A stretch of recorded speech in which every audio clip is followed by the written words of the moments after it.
आता एक breaking news पाहूया। भाजपच्या 400 पारच्या घोषणेवर शरद पवारांनी टीका केली। भाजपने 400 नाही तर 543 सांगणं योग्य ठरेल असं पवारांनी म्हटलंय। विरोधकांविरोधात तपास यंत्रणांचा गैरवापर हेच भाजपचं सूत्र असं पवारांनी म्हटलंय। मोदी आणि पुतीन यांच्यात कुठलाही फरक नाही असं पवारांनी म्हटलं। भाजपने 400 नाही तर 543 जागा सांगणं योग्य आहे असं देखील या दरम्यान शरद पवारांनी म्हटलंय।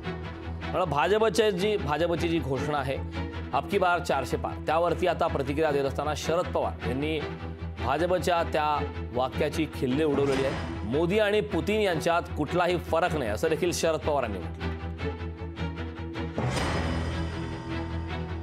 400 पार म्हणतंय त्यात कितपत तथ्य आहे काय हे माइंड गेम चालू आहे? नाही, थोडी चूक आहे त्याच्यात, कारण 543 आहे, त्यामुळे त्यांनी तिथपर्यंत आकडा सांगणं योग्य आहे।